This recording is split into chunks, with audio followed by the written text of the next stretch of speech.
जय हिंद स्टूडेंट्स।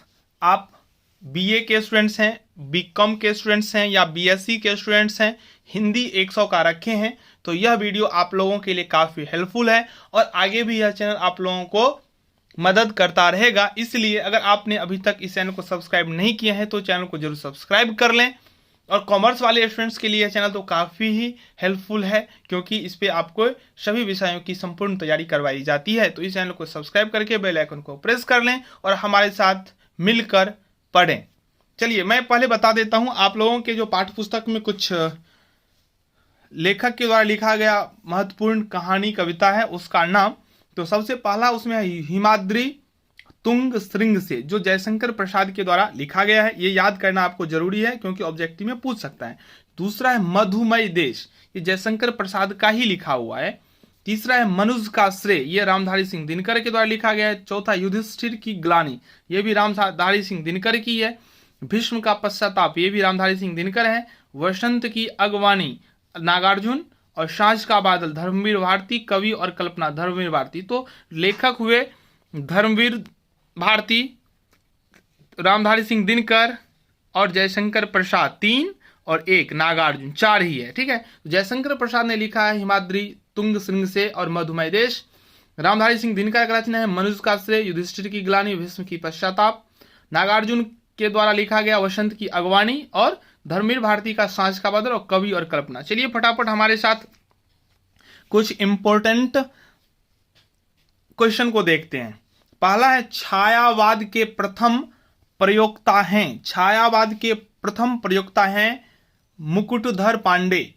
दूसरा है हिमाद्री तुंग श्रृंग कविता उद्धृत है, तो यह कविता उद्धृत है चंद्रगुप्त से। तीसरा है आंसू कविता की शुरुआत होती है, तो आंसू कविता का शुरुआत होता है इस करुणा ललित कलित हृदय से।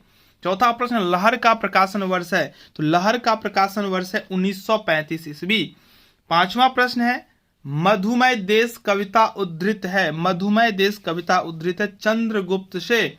छठा प्रश्न शेर सिंह का शस्त्र समर्पण कविता का संबंध है, तो पंजाब के राजा से। शेर सिंह का शस्त्र समर्पण कविता का संबंध है पंजाब के राजा से। सातवां प्रश्न चिंता शीर्षक कविता उद्धृत है, चिंता शीर्षक कविता उद्धृत है लहर से। चिंता शीर्षक कविता उद्धृत है लहर से।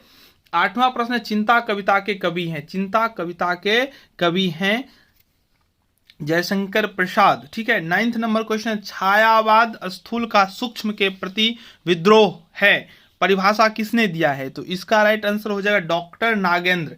डॉक्टर नागेंद्र ने कहा है छायावाद स्थूल का सूक्ष्म के प्रति विद्रोह है। 10वां प्रश्न प्रयोगवाद का आरंभ होता है, तो प्रयोगवाद का जो आरंभ होता है वो होता है तार सप्तक के प्रकाशन से। प्रयोगवाद का प्रारंभ तार सप्तक के प्रकाशन से। 11वां प्रश्न है दीन कविता के कवि हैं। दीन का मतलब होता है गरीब, दीन कविता के कवि हैं, तो इसका हो जाएगा निराला, दीन बंधु निराला। 12वां प्रश्न जागो फिर एक बार कविता के कवि हैं, तो इसका हो जाएगा निराला। 13वां प्रश्न कुकुर मुत्ता शीर्षक कविता के कवि हैं, तो ये भी हो जाएगा, इसका आंसर हो जाएगा निराला। ठीक है, 13वां का भी निराला ही होगा। 14वां प्रश्न राम की शक्ति पूजा कविता का आरंभ होता है, राम की शक्ति पूजा कविता का आरंभ होता है रवि हुआ अस्त, ऑप्शन ए करेक्ट है।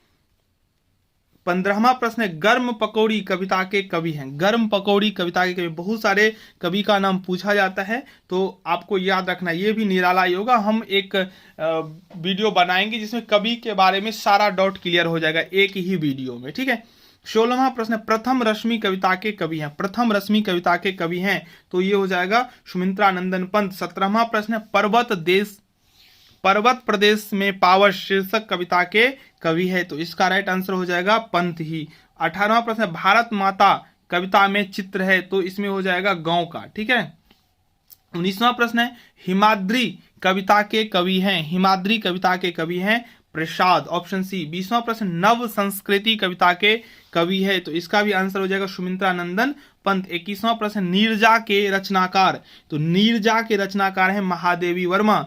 22वां प्रश्न वेदना की अमर गायकी कही जाती है, वेदना की अमर गायकी, तो ये हो जाएगा महादेवी वर्मा।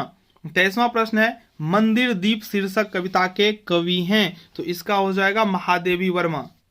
24वां प्रश्न है दिनकर का जन्म स्थान है, तो दिनकर का जन्म स्थान सिमरिया है, ठीक है। 24 का हो जाएगा बी, यही सिमरिया बेगूसराय में। चलिए 25वां प्रश्न तुम गादो शीर्षक कविता के कवि है, तो ये दिनकर ही हो जाएगा, रामधारी सिंह दिनकर। 26वां प्रश्न है विप्लव गान शीर्षक कविता के कवि है, तो बच्चन। आप इसका पूरा नाम बताइए। 27वां प्रश्न है मनुज का श्रेय कविता उद्धृत है कुरुक्षेत्र, मनुज का श्रेय कविता उद्धृत है कुरुक्षेत्र में। 28वां प्रश्न है काल पर विजय कविता उद्धृत है, काल पर विजय कविता उद्धृत है, तो ऑप्शन दिया हुआ है रसवंती, रेणुका, हुंकार, इनमें से कोई नहीं इसका आंसर होगा। अगर आपको पता है तो इसका आंसर आप बताइए। कहने लगा चांद कविता उद्धृत है, कहने लगा चांद कविता उद्धृत है, तो इसका हो जाएगा समधेनी से। 30वां प्रश्न है गीत अगीत कविता उद्धृत है, तो रसवंती से। 31वां प्रश्न है अपना, अपना गान कविता के कवि हैं, तो अज्ञेय इसका होगा आंसर। 32वां प्रश्न आह्वान कविता के कवि हैं, आह्वान कविता के कवि हैं अज्ञेय, ठीक है। मैं वहां हूं कविता के कवि हैं, मैं वहां हूं कविता के कवि भी अज्ञेय जी हैं। 34वां प्रश्न एक सन्नाटा बुनता हूं के कवि हैं, एक सन्नाटा बुनता हूं के कवि हैं अज्ञेय जी, इसका भी होगा आंसर। 35वां प्रश्न है जी हाँ हुजूर मैं गीत बेचता हूं, पंक्ति किनका है, जी हाँ हुजूर मैं गीत बेचता हूं, भवानी प्रसाद मिश्र का यह स्टेटमेंट है। 36वां प्रश्न मंगल वर्षा कविता के कवि हैं, तो इसका भी हो जाएगा भवानी प्रसाद मिश्र। रक्त क्षण कविता के कवि हैं भवानी प्रसाद मिश्र। वेदना और कल्पना के कवि हैं, वेदना और कल्पना के कवि हैं मुक्ति बोध, इसका राइट आंसर होगा। 39वां प्रश्न पूंजीवादी समाज के प्रति कविता है, तो इसका आंसर आप लोग बताइए क्या होगा अगर आपको पता है तो। 40वां प्रश्न है बबूल कविता के कवि हैं, बबूल कविता के कवि है, तो इसका भी हो जाएगा मुक्ति बोध। 41वां प्रश्न है ए यारी रोशनी कविता के कवि है, मुक्ति बोध हो जाएगा। सांझ का बादल, सांझ का बादल कविता है प्राकृतिक परक, प्रकृति में मानवीकरण, तो ऑप्शन सी इसका राइट आंसर होगा। 43वां प्रश्न कवि और कल्पना कविता है, कवि और कल्पना कविता है, तो कवि की नैसर्गिक कल्पना और कल्पना का प्रतिरेक, तो सी हो जाएगा इसका आंसर। पंत का पूरा नाम है सुमित्रा नंदन पंत, ऑप्शन सी इसका करेक्ट है। 45वां प्रश्न चिंता सर्ग में जीवन चित्रित है, चिंता सर्ग में जीवन चित्रित है, तो इसका हो जाएगा आंसर इनमें से कोई नहीं।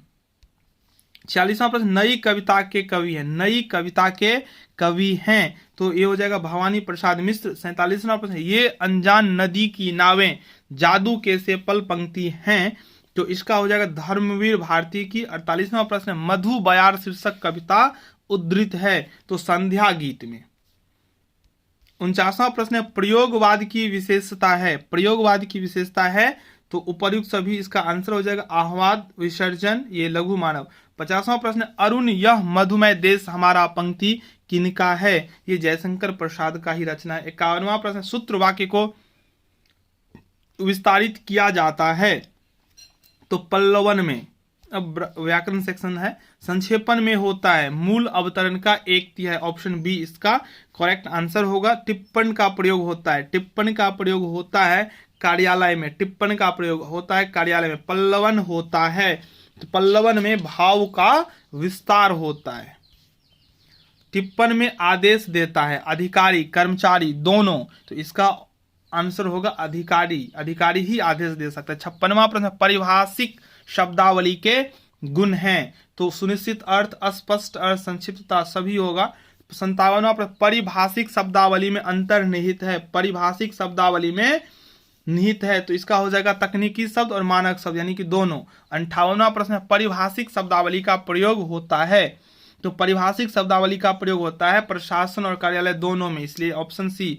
एकेडमिक का हिंदी अनुवाद क्या होगा, एकेडमिक का हिंदी अनुवाद, ठीक है, तो इसका हो जाएगा अकादमी और तकनीकी, अर्ध तकनीकी, इनमें से कोई नहीं, तो इसका राइट आंसर हो जाएगा अकादमी। 60वां प्रश्न एक्यूरेट, एक्यूरेट का मतलब होता है यथार्थ, ठीक है, और सही, तो दोनों इसका राइट आंसर। असिस्टेंट का मतलब होता है सहायक, असिस्टेंट का मतलब होता है सहायक। ब्रोकर का मतलब होता है दलाल।